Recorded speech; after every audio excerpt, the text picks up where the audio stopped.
my channel, Manifest Your Quest. Hello, everyone. This is Rashi Roop Laxmi, and I'm here again to talk about manifestation. I am a tarot reader, a manifestation coach, an astrologer, and I help people get clarity in their lives and help manifest their goals, their dreams, and whatever they wish for. And it's not a joke. It is a reality, guys. And yes, again, today I have a wonderful guest before me. So he's here to talk about his manifestation. How did he manifest success for himself? So he is Brigadier Sushil Bhasin. Let me speak to you about his achievements. Brigadier Bhasin is a man of different talents and have worn various hats at different point of times in his lives. So he is a soldier turned trainer and educator. He's a time conscious coach, TEDx speaker, and a keynote speaker too. He is an author of 5 books. He has served in Indian Army for 34 years, and since 2004, he has been contributing to the corporate and educational world. He is in the business and has been transforming lives. He is one of the pioneers in India about bringing about trying to teach life skills to kids, to people, to school children, and to young adults as well. So let's see what we have in store, what all wonderful things we are going to learn today. And I'm sure you're going to learn a lot of manifestation techniques here today. So let's welcome Brigadier Sushil Bhasin. So we have Brigadier Sushil Bhasin before us. And he's going to tell us more about what all platform he's working on currently and what all he's doing, what all wonderful things he's doing. So let's hear it directly from him. So much of energy, so much, doing so much. I really want to understand how is he doing all that. So come on, I would like to ask you, Brigadier, how do you do all that and what all you are doing? Kindly enlighten my viewers here. Okay, firstly, Rashi, thank you very much for inviting me here. I'm so privileged and so happy to be here. And lots of love to your viewers, your audience. And let me share that, yes, I've had a very checkered career. It's been going, it's ups and downs, but a lot of excitement. It has not been easy. It has been tough, but it has been full of challenges which I've loved, and I have enjoyed going down as much I have enjoyed coming up. And that is a very, very, very important part that I want to say. Now, when it comes to what am I doing, so I'll just tell you a small little incident that happened. When I left the army, I started with an outbound camp, which I founded with my cousins who were my partners. And we made some tents and cottages and all, and we used to get these students. It started for students, but it later on became for corporate as well. And we used to do a lot of adventure activities and a lot of corporate training and all that stuff.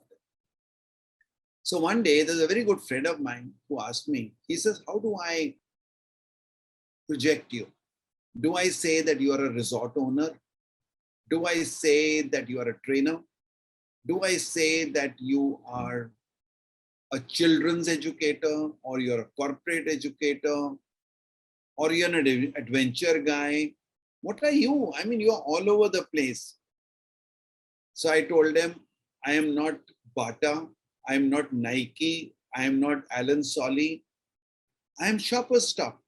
Come to me for everything. I've got everything here.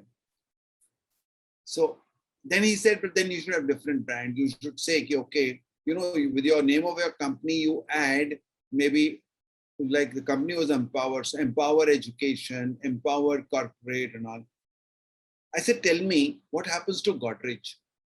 The same Godrej makes hair dye, makes furniture, n number of things. And I was that time doing a training with Godrej in which we were talking about reactors. And I didn't even know what a reactor was. So I said, they make everything in the world and they just say Godrej. Na, unko kahan bolte hain ki Godrej hair dye alag hai, Godrej ye alag hai. Same hai. So that's the way I grew. I went to Tony Robbins' workshop in November 2015.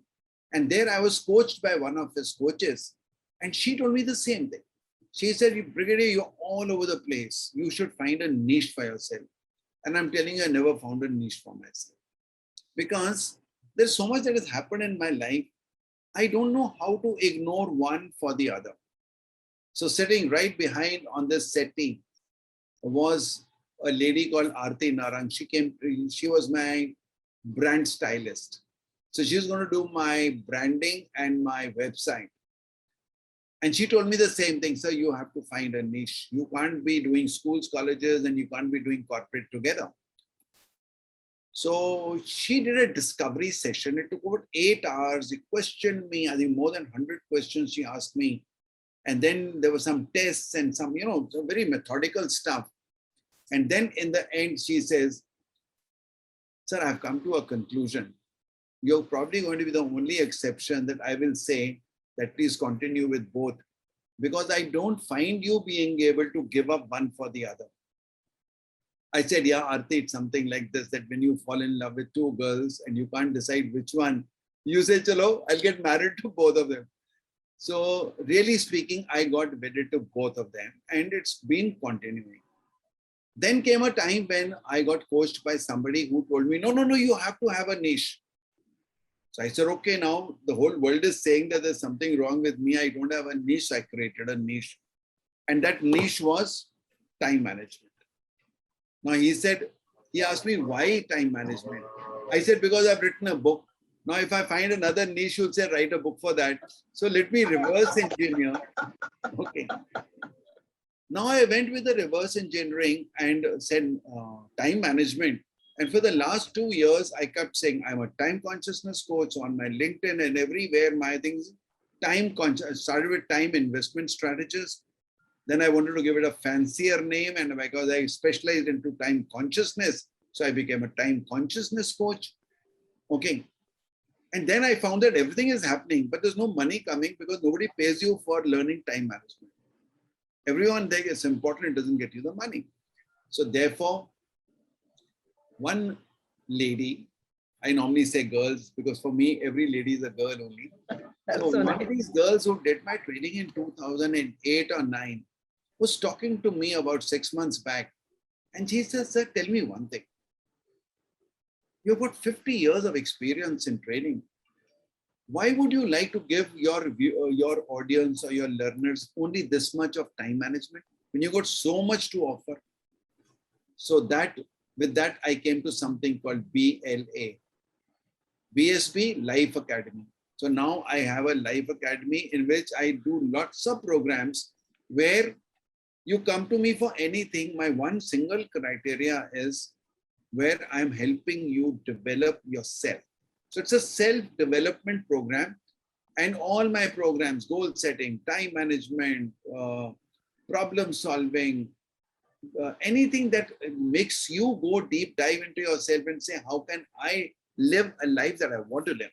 Okay, so that is what I'm doing right now.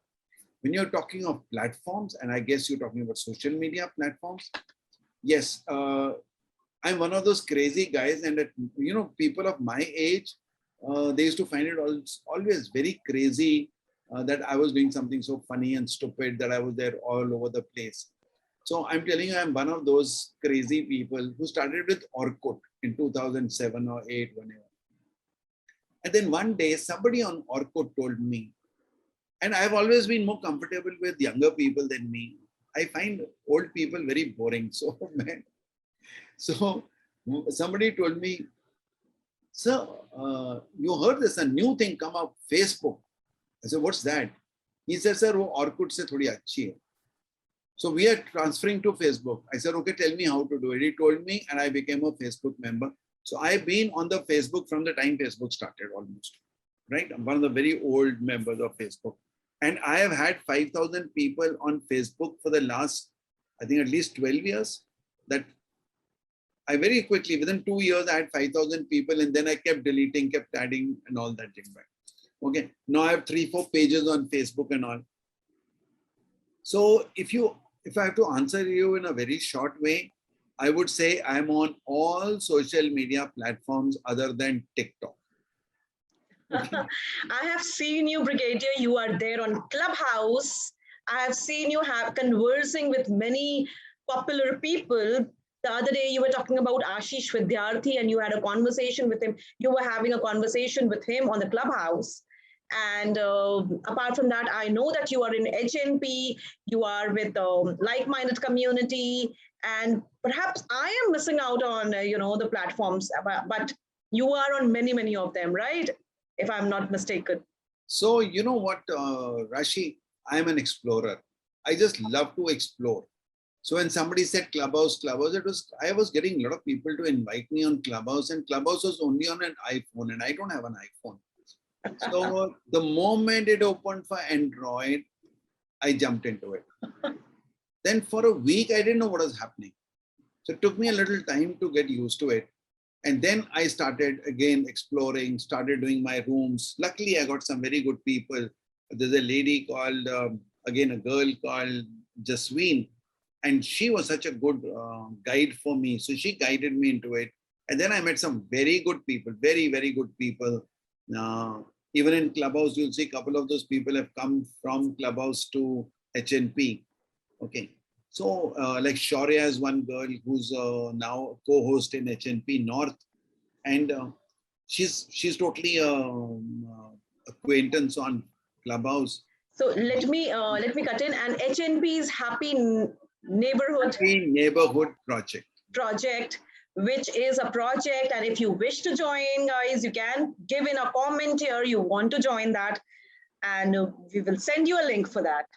Yes. So yeah, please carry on. Yeah, so that's great. So now if you talk about, I'm on LinkedIn, I'm on Instagram. Now, Instagram, again, I was not very active, and I didn't understand much about. I know that you are on podcast, Brigadier. I've heard you on that, and you have some awesome podcast, if I'm not mistaken, isn't it? Yeah, so I just come to podcast, but when you're talking about this, I just wanted to finish.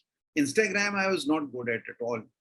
Okay. So on my 70th birthday, I was invited by my daughter and son-in-law to say that, or my children rather, my son also, they invited me to, or they took me out to Karjat to a resort. Lockdown was still on, but that was a safe place to be. And we had 2 days of a holiday there. And that is the time when I asked my daughter, I said, just tell me, what is Instagram? Hota kya hai? And I picked up a few things, and then I made some reels while I was there, and I got used to it.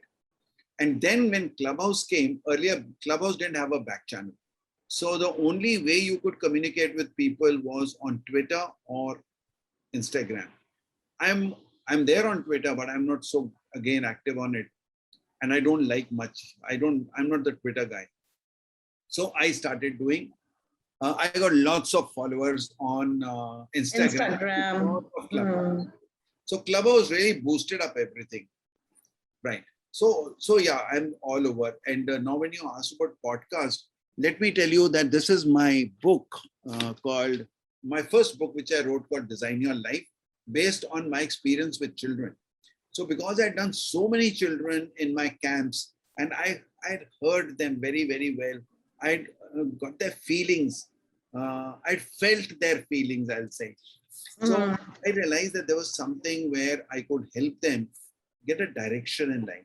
So I wrote this book called Design Your Life, which means that you live a life that you want to live and don't live a life that others tell you how to live. And this book got converted into a podcast called Zindagi Unplugged on Spotify. So 24 of these episodes, we signed a contract. I'd never done a podcast. And first we went to the studio, we did a pilot. It was sent to Audible and Spotify. Then Spotify took it. And then we started going to this studio, and we were doing it very, we were recording there. till the lockdown happened, and then you couldn't go to the studio. And then these people gave me this mic. They gave me a professional mic. They gave me a software, and they said, "Ghar se karenge." That became easier. So now we were doing this, and when we were about 18 episodes through, I got a call from them and said, "It's doing very well. Would you like to extend it to 48?" Anyway, my book never gave me. My book had not given me any money, but my podcast was giving me money. So I said, "Okay, great." So the people who are listening get it for free, but Spotify pays me. So they were paying me 20,000 rupees an episode, and I'd signed a contract for 4.8 lakhs. And now they said, "Can we go to 48?" I said, "Please go to 96," because that's incredible. And I'm sure my viewers here are getting inspired. You are doing at this age, you're doing so many things, inspiring so many people with not only with your podcast, with your Instagram, and being on different platforms. So now coming to my subject of manifestation. Before that, I must tell you something very interesting. Yes, please go ahead. And that is that when I was a small child, I started getting too much of a message from my parents, from my teachers. You talk too much. बहुत बोलता है, चुप कर. And my grandfather once made a statement. He said, "If you can keep quiet for 1 minute, I'll give you 10 rupees." And I could never get that one. I could never get that 10 rupees. Okay. Now, when you're talking about the 20,000 or something, when people said they'll pay you 20,000 rupees for an episode, I said, "बोलने के पैसे मिल रहे हैं यार, बोलते जाते हैं." So, it is quite amazing. So I also tell people that what you love doing, if you can be paid for it, imagine that you're doing something which you love doing and you're getting paid for it. So then for me, life has been a holiday thereafter, because I do only what I love doing.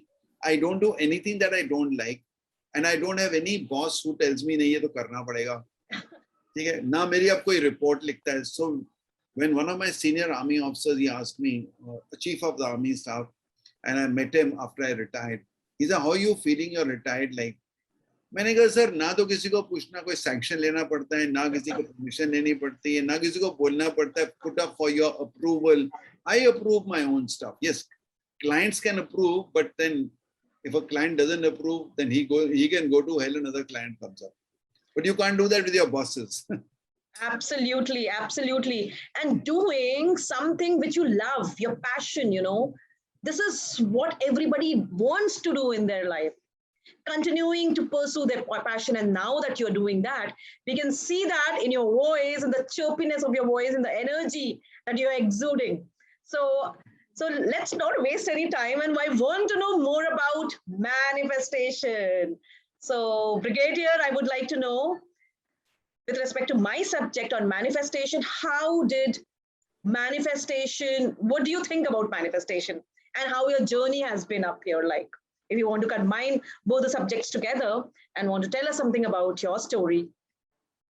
So Rashi, first of all, I didn't know what is manifestation till I'll say about 10, 15 years back.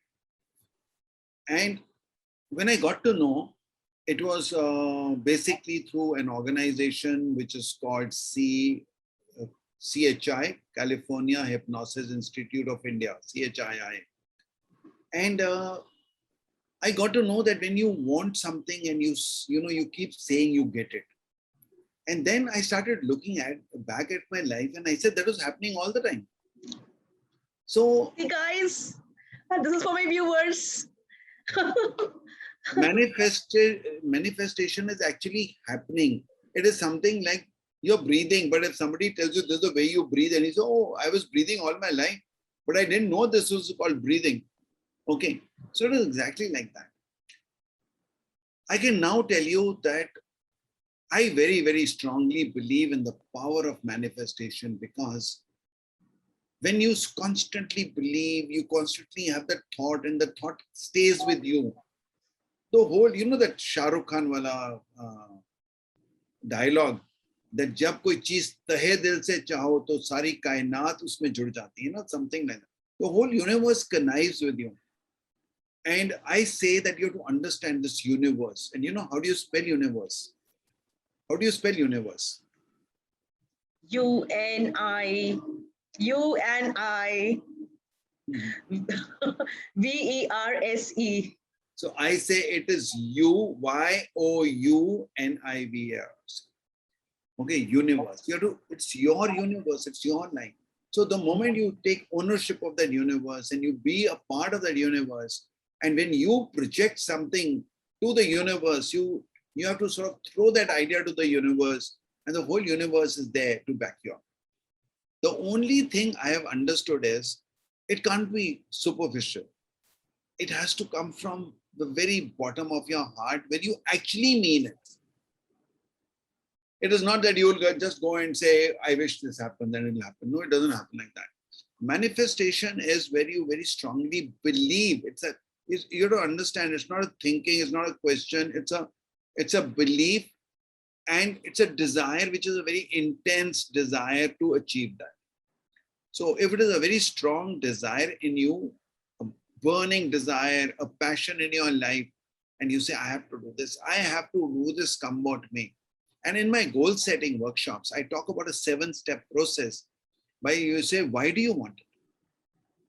And they say, because I want fame. Why do you want fame? Because that will make me happy. Why will it make you happy? If you go 7 steps down and going deeper into why, till you say, I can't live without it.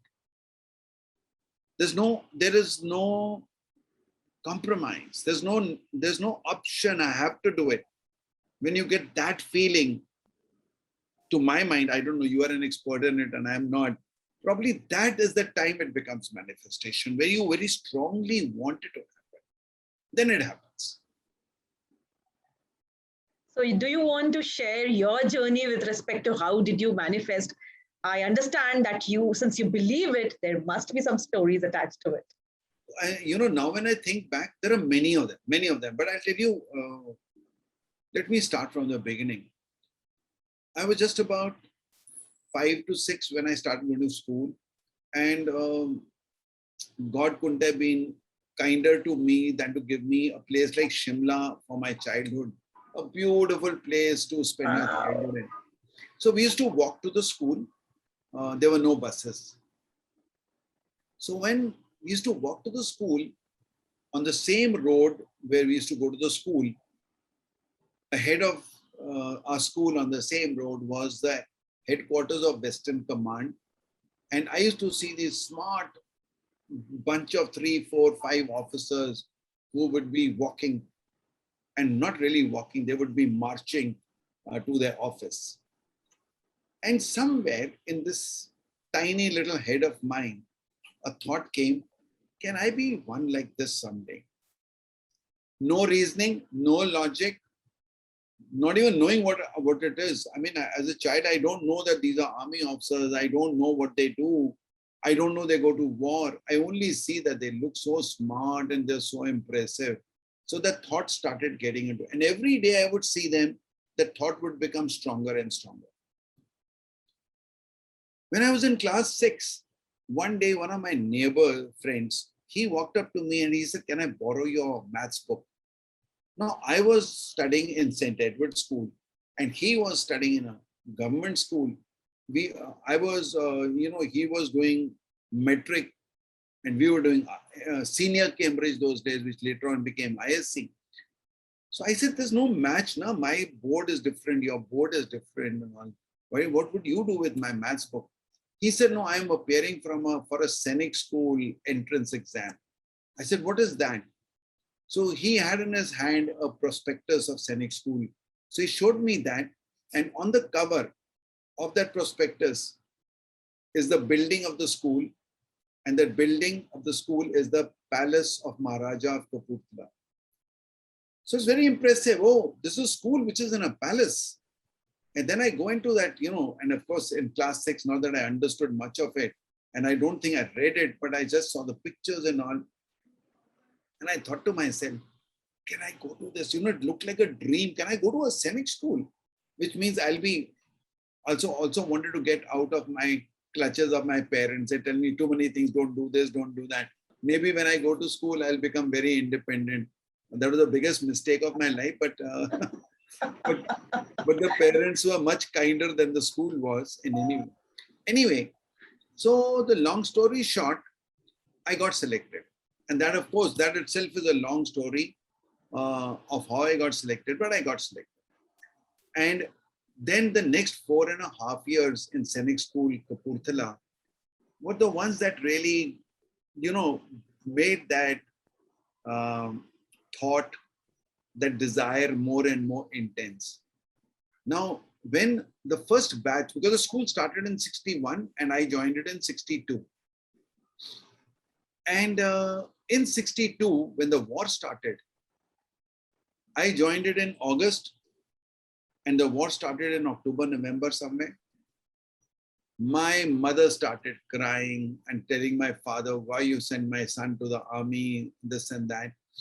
And my father would, I'd gone on a scholarship. So then it so happened that when we saw the first batch of students of a school going to NDA, and 2 people got selected, and we used to look upon them like heroes. There's no Amitabh Bachchan like that. They were the heroes. They've got selected for NDA. Can I be one of them?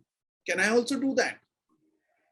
And literally, I'm telling you, I used to sometimes, when I saw them in the school, I used to just keep looking at them and admiring them, how they looked, how they behaved. What was it that made them get selected as 2 people out of 20 or something who got selected?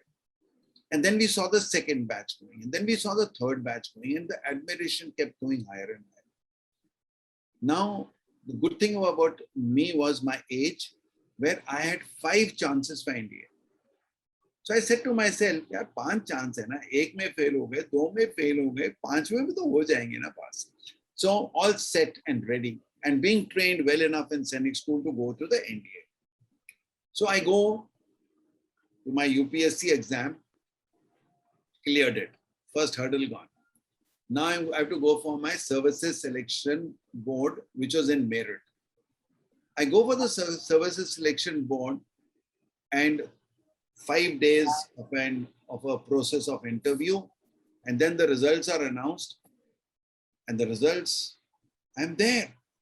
Oh my God, I straight away went to the post office. There was no telephone calls and all. You could make calls and all easily. So I sent a telegram to my parents, fast. And that was it. Now I've got everything I wanted in life. Now one thing was left, that was the medical. Medical, no problem. I'm absolutely a fit person. I was run cross country and all. There's no problem. And physically, Scenic School, Kapurthala, fit person. Isme kya problem? Now look at what happens when destiny brings you to something. The medical people, they reject me, and they rejected me permanently for something called hallux valgus. So when you stand on your feet, your toes should be touching each other. But there was a gap there. I didn't even know that there was a defect. Otherwise, we would have probably manipulated and put the toes a little apart or something. So now when the result comes that you are rejected permanently, which means that now I can't even appear for the next exam, means all my 5 chances gone for a 6. All my dreams are shattered. There's nothing else I can do. Now, the same evening, I had to go from Meerut to Ghaziabad, where my parents had come and staying with my uncle. So my cousin had come to Ghaziabad. These are all, call them coincidences, but they're not coincidences. They are divine interventions. That the same day, instead of taking a bus, my cousin had come to Meerut, which was the district headquarters of port or something. So he had told me, oh, I am going to be in Meerut. I'll pick you up. Now he comes to pick me up, and I'm standing there at the gate with my luggage, and I'm crying. And the moment he comes, my crying becomes more. He said, what happened? Why are you crying? I said, I've been rejected. He said, don't worry, come on, sit. We sat in the car. Now we are driving to Ghaziabad. And as I keep crying and my crying won't stop, he said, yeah, listen, I think I know one medical doctor in the army in Delhi camp Tomorrow morning only I'll get in touch with them and see what can we do about it. In the evening, I reach home. I'm not even wanting to go inside. How will I face my parents? I just sent them a telegram 2 days back that I've got through. And now they say, oh, you said you are passed and you're failed now. It was too much for me to bear. So anyway, again, a long story, but I went for my appeal medical board and I got through and went to the NDA. So for me, I knew it was either now because nothing else was stopping me. If I get through in the medical board, I'm there. And if I don't get through the medical board, I'll never be there. Okay. This purely is that why that doctor, why my cousin, why he thought of doing that, why that doctor was the one who could give me the right advice. He was a very senior person. He called one major and he said, just see if there's anything wrong. So this guy took me and he made me do a lot of tests, some jumps and this and that, examined me in 10 different ways.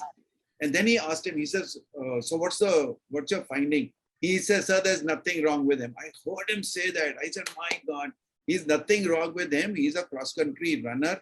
And I'm telling you, I don't know why that doctor did that. Because in all my 50 years, 34 years in the army, I didn't face, even today, I don't have a problem. And I don't know why they would reject me for something which never had a problem in my life. So anyway, I think that is one of the strongest things that I wanted to be an army officer. That manifestation was so strong that it happened. That you were able to manifest it. Absolutely. That's an awesome story and beautifully said by you. So powerful, so powerful. Now, I would like to ask you, Brigadier, about persistence. How persistence has got you what you have got in your life, where you are in your life, and what is it, and how do you place persistence in your life? Very, very important. I think it plays a very crucial part. And I would like to share with my audience that this is one very strong word. And I say something like power words. Power words is that sometimes, you think of a word and you just put it on the wall or something and say, this is my power word. So like commitment is a power word for me. Persistence is a power word for me. And then every time you think of those words, you ask yourself, what does it mean to you? I'll also tell you another small story on persistence, right? So I got commissioned in the army at the age of 19 exactly. I told you I got through my first chance. I was 15 when I went to NDA, 19 when I got commissioned. And you get 20 days leave when you pass out from IMA to go to your battalion. And during these 20 days, I was traveling in a bus from Chandigarh to Delhi. And en route at Panipat, I just stopped. The bus stopped and I went out to the washroom and all. En route, I saw this bookstall and I decided to pick up a magazine to, read through in the bus. Now, those days, there used to be a magazine called JS. It was Junior Statesman, but nobody ever knew that. It was a big JS, I still remember. And it used to be a biggish magazine. Now, when you opened that magazine, and it used to be not very thick, and it used to be stapled, single fold staple. You had to take out the staples, and there was a beautiful center spread, which became a poster. Very popular with the youngsters, and everyone in his room would have JS posters around. Now, the magazine was black and white, but the cover and the center spread were the only two colored things. Rest was all black and white. So the moment I picked up this magazine, you opened it up to see whose poster, because it would be some film star, some sports person, some leader, some hero. And instead of finding any one of these people, I get totally surprised by seeing that my friend called Swapan Bhadra is standing there getting the Sword of Honor from the President of India 10 days back. Rashi, tell me, what do you think would have happened in my mind? What thought would have popped up in my mind that time when I saw my friend standing and receiving the Sword of Honor from the President of India? And the thought that another 24 hours, thousands of young people, including girls, would have this photograph on their walls. What was my reaction? You wanted to be there in JS. Yes, I said to myself, Sushil Bhasin, this could have been your picture. So a regret came up. A regret came up and said, why couldn't you think of this? That what are you to gain from doing well in life? And why did you decide to be an ordinary person who just passed out? So with this regret and the introspection, as the bus started, my introspection started. And after about half an hour to 1 hour, when I was going very deep, very deep into a low morale and cursing myself and saying, why couldn't you do well? And regret was getting very high. I just shook up myself and said, Sushil Bhasin, no regrets. This is the last time you regret it. From today onwards, whatever you do, you'll do it so well that you never regret. You may not get the sword of honor, but you will say, this is my best. Yes, he's better than me. I couldn't have done as well as that. You'll accept it. But you will not say that there was a void. I could have done this and I did this. I could have done this and I did this. No, I could do this and I did this. I could do this and I did this. I did better than what I could do. Absolutely, that's. From that day till today, I have been persistent in one. If I made a goal, and I'm telling you, from that day in 1970 till today, I have never regretted in my performance. I may have regretted in my opportunities and other things in life, in my relationships or whatever, but never that I could have done better. So a very, very strong point I would like to tell all my viewers, particularly the young people, reach a stage where you say, rather than regretting later, do it earlier and say, let me make my goals clear. Let me make my time management clear. Let me reach where I want to reach, and I will reach. And to reach there, I have to remind myself every day, and persistence, consistency, that I keep doing it every day, make it a habit. And when I make this a habit of mine, then it becomes very easy. It happens automatically. It becomes autopilot. This is such a powerful takeaway that you have just given to my viewers, Brigadier Bhasin, that persistence is one thing that has always paid off, right? It is one thing which you will never regret in your life, as you have said, right? So this is something which is so powerful, and for manifestation as well. As I understand, this is one of the key elements. Don't you think so, Brigadier? Absolutely, absolutely. Apart from thinking what you want in life, persistence is the key, isn't it? Absolutely. So I would like to ask you one more very important question. That is,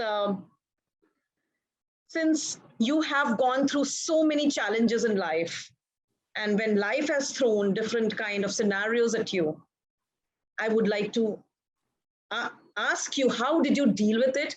And give my viewers, during this time of pandemic, when people are going through very rough moments, they are quite low in their lives, what is it that you would advise them? What is the mental state? What is it that they should do about it? How should they lead their life in general? What is it that you would suggest? I have tickled another part of my mind, and I've certainly recalled a story which again will be very relevant here. So when I was in the Indian Military Academy, and just about a month before I passed out, I developed a backache. I used to be a cross-country runner, and while running or something, while doing an exercise, I sprained my back, and that became a big problem.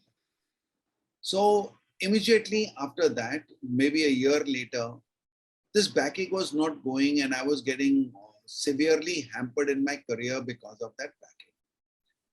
I went to the hospitals, I went to civil hospitals, I did everything possible, but nothing was happening. They put me on an operation table. There were no CT scans and what is it called? MRIs. MRI and all. There's nothing like that. There used to be something called myelogram, where they made you lie down on a table and they put a dye in your spine, and then the platform would move at different angles, which to see the flow of the liquid, which would come in the X-ray. So that used to be called a dye, a dark colored liquid which would be picked up by the X-ray. It was a very tough one, and something went wrong. And that liquid, instead of going into my spinal column, went into the rest of my body. I was very seriously ill. And then they couldn't operate upon my back. I went back to a small place called Danapur where I was there. And one day in a party, I was finding it very difficult to stand because of my back. And I was sitting down, and it is not good for a young officer to be sitting when all others are standing. There's one radiologist there, good friend of mine. And he walked up to me and he said, Sushil, kya ho gaya? I said, I told him, back problem. He said, shall I tell you a sure cure for it? Imagine, Rashi, if somebody is telling you, you're so desperate, 1 year you have been fighting with it and, going to all types of doctors. And this one doctor comes out with a solution and he says, there's a sure cure for it. I said, sir, batao. And what he said was shocking. He said, learn to live with it. Arey, I am 20 years. I am going to learn to live with this backache for the rest of my life. What are you saying? If I could have slapped him, I would have done that. I went back home. I used to write a diary. And I wrote that some abuses there. What does he think of himself? You think I am going to live my life with this backache? I am going to come out of it. I am going to come out of it with my willpower. I am not going to accept this. And then, long story. Today at 71, I stand for 8 hours on the stage and take my classes. I've done my adventure programs with this backache, and the backache continues, but it's never come in my way. Now, when you have that type of a persistence, that type of a commitment, that type of again, it's a form of manifestation as well, that you say, no, I am not accepting it. And you visualize yourself that, no, even with this backache, I'm going to be there. Let doctors say anything. I have been my own doctor on that. I know exactly what to do. I did nature cure. I tried everything. Finally, it was yoga and nature cure that really helped me. And then it became a way of my life, that I must do yoga regularly. I must do my acupressure regularly, and I keep going on.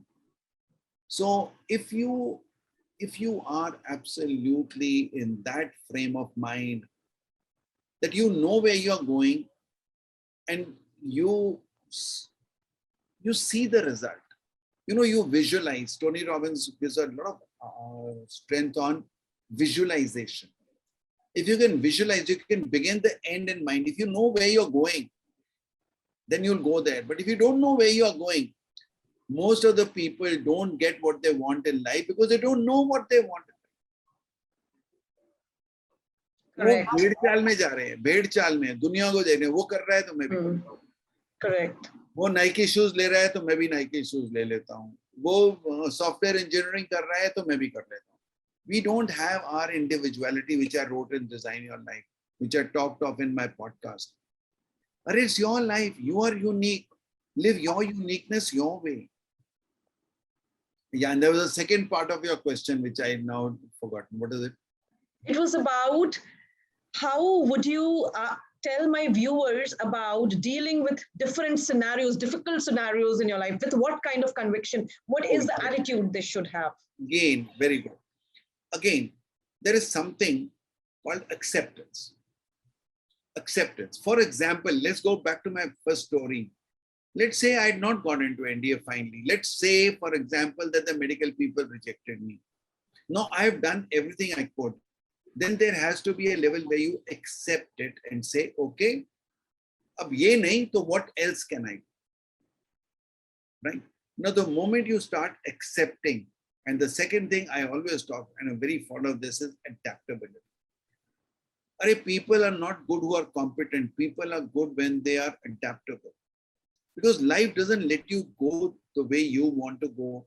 It will come out with obstacles. Are you adaptable to change according to the circumstances?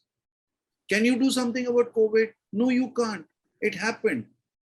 But what can you do about it? You can do something about it, that my response. So there is a very good formula of life which Jack Canfield taught me, and is there in his book called Success Principles. It's called E plus R is equal to O. Event plus response is equal to outcome. You can do nothing about the event, but if you want a different outcome, you have to change your response. If you continue having the same response, you keep having the same outcome. Same results. Right? So now let's come to any crisis of any type.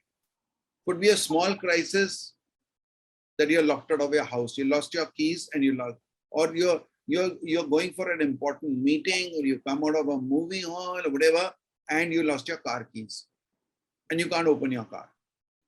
But you have to immediately go somewhere, something is urgent and you don't have enough time. So what happens is, any crisis like that creates about 5 things. Firstly is, all crises come with a surprise. You didn't expect them. They break a pattern. There's a pattern. I visualize, I'll go in the morning, I'll see a movie, I'll come back, I'll get into my car, I'll go for dinner. Plan hai. There's a pattern to it. There was a pattern in life. I'll get up in the morning, I'll go to the office. When I want to go to the mall, I'll go to the mall. When I want to go to Delhi, I'll take a flight to Delhi. Pattern tha na? Came COVID and disrupted that pattern. Can't go to office, can't go to a shopping mall, can't go to Delhi, stay at home. Now I have 2 options. Either I sit at home and cry and keep cursing the COVID, or tell myself, ab ye to ho gaya. Now what is the best I can do in this? So in the first lockdown, I wrote a chapter of a book. So I became a co-author for my 3rd book, which was called Shifting Gears. And Shifting Gears was that I am a former president of an organization called PSAI Mumbai chapter. PSAI is Professional Speakers Association of India. So one of our lady members in that association came out with this brilliant idea. She says, 21 days ka lockdown hai. Let's 21 of us write a chapter on how will you pivot out of COVID. Incredible. Okay. And she says, 72 hours, send me this. We'll put it on Kindle before the first lockdown is over. So first lockdown was over, I think on 13th April, if I'm not wrong, 13th or 15th April. And our book was with Kindle before that date. It got published about a week later because Kindle took that time, right? But this book was written in a record of 21 days, edited and all that done. Beautiful.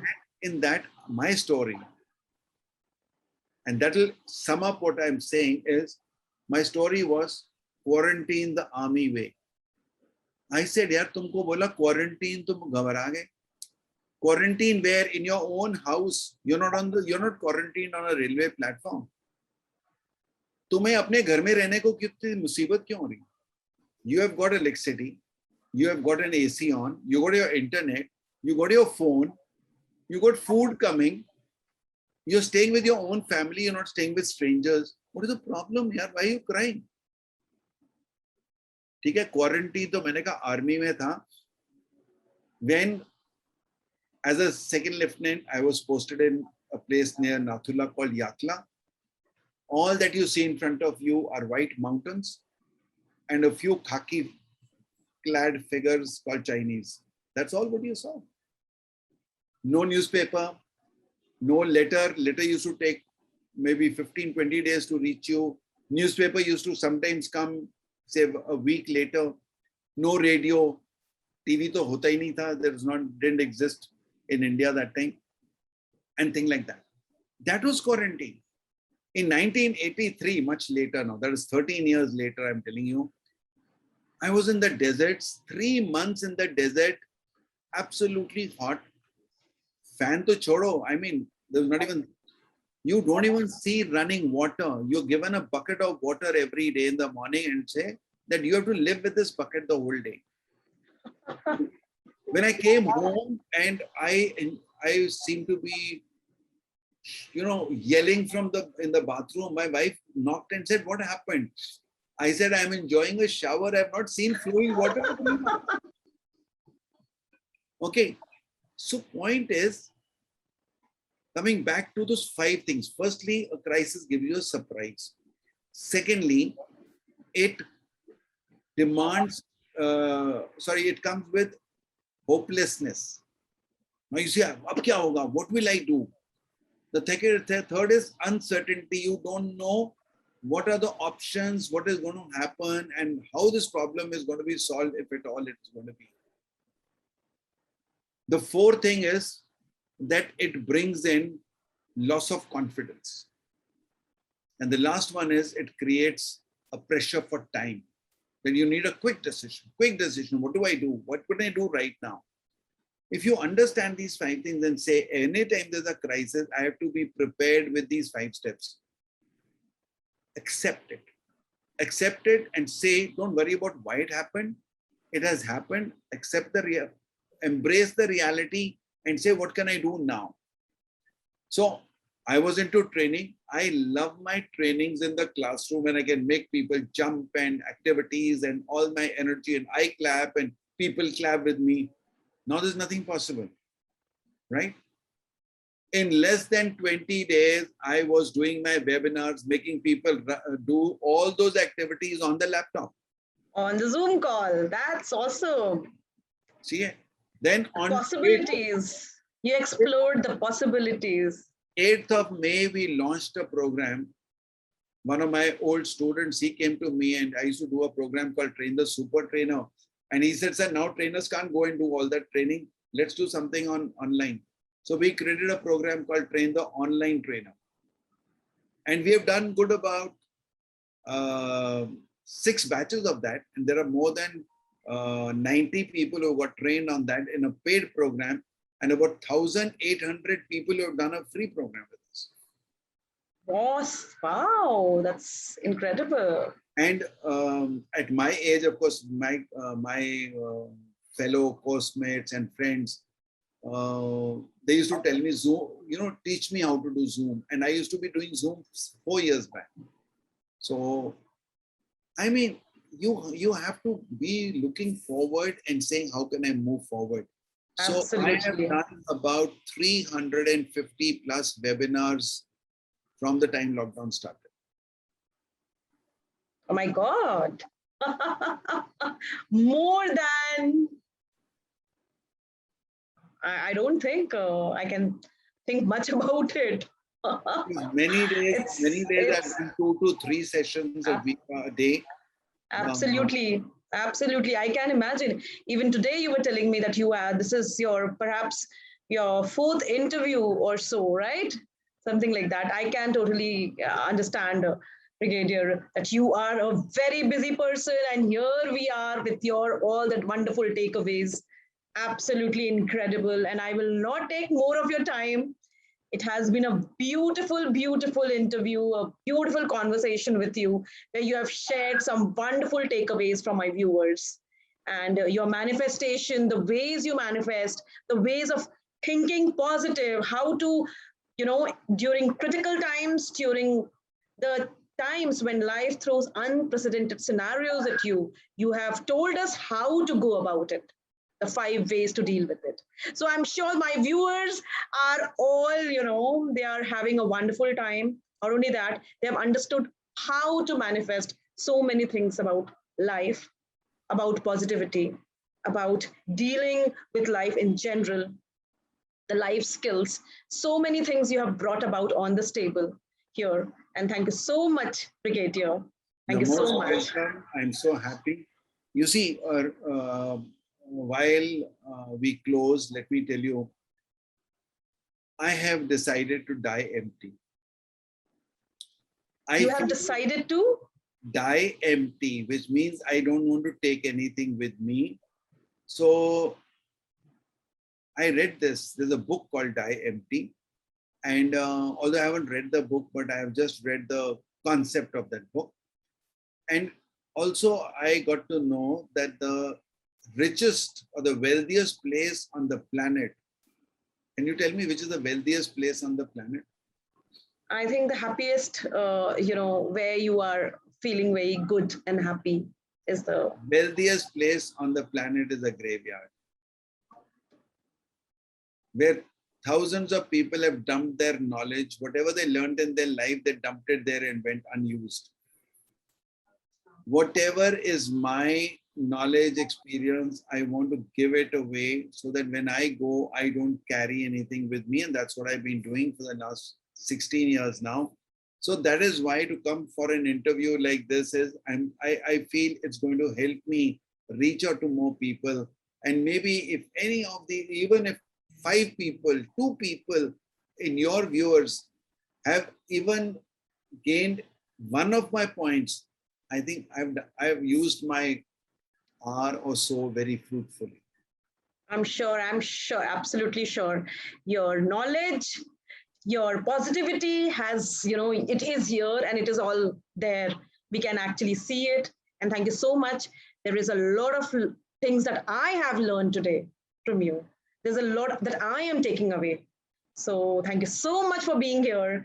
And thank you so much, my viewers, for being here on the show, Manifest Your Quest. And if you have not yet liked, subscribed, and followed my channel, please do it now. Manifest Your Quest by Rashi Roop Laxmi. I'm a tarot reader, astrologer, a manifestation and a performance coach, and I'm an author as well of the book, Manifest Your Quest, The Power of You. So keep coming back to this channel to understand how do you manifest your quest in life. So that was the session for today. Thank you so much for being here. Bye-bye.